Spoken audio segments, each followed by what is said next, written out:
कितना सुंदर कहा है।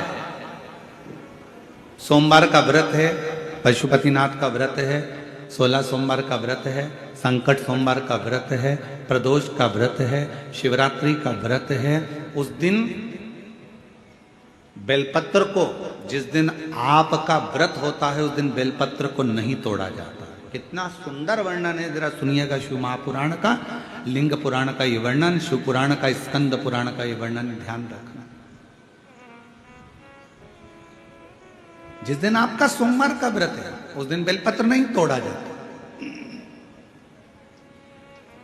जिस दिन आपका पशुपतिनाथ का व्रत है उस दिन आप बेलपत्र नहीं तोड़ोगे वृक्ष से। जिस दिन आपका प्रदोष का व्रत है उस दिन बेलपत्र नहीं तोड़ोगे। जिस दिन आपका 16 सोमवार का व्रत है उस दिन बेलपत्र नहीं तोड़ोगे। जिस दिन संकट सोमवार का व्रत है, शिवरात्रि का व्रत है, जिस दिन आप शंकर भगवान का तीज का व्रत, छठ का व्रत, भगवान शंकर का कोई भी व्रत अगर आप धारण करते हैं तो उस दिन बेलपत्र को व्रत करने वाले व्यक्ति को नहीं तोड़ना चाहिए। व्रत आज है तो बेलपत्र को एक दिन पहले तोड़कर रख लेना चाहिए। क्यों? ऐसा हमारा शास्त्र, हमारा विधान, हमारे पुराण, हमारे वेद क्यों वर्णन करते हैं? किस लिए वर्णन करते हैं? क्यों कहा गया कि प्रदोष के दिन, जिस दिन आपका व्रत है उस दिन आप कोई सा भी व्रत, आपका सोमवार का व्रत है, आपका शिव जी का अगर कोई व्रत कर रहे हो तो उस दिन आप भगवान शंकर को चढ़ाने के लिए बेलपत्र मत तोड़ो, एक दिन पहले तोड़ो।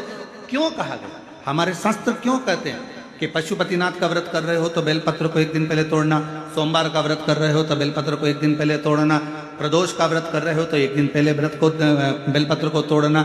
एक दिन पहले उस बेलपत्र को क्यों तोड़ा जाता है? जिस दिन हमारा व्रत रहता है उस दिन हम बेलपत्र क्यों नहीं तोड़ सकते?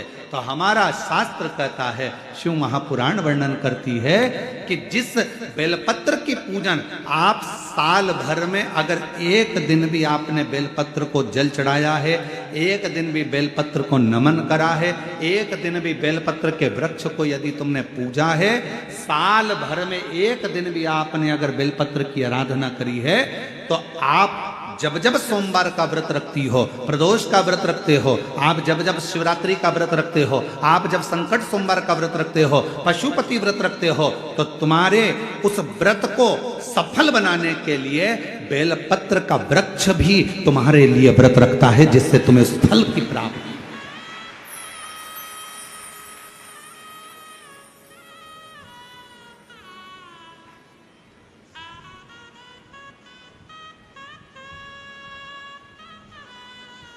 कथा सुनने आ रहे हो?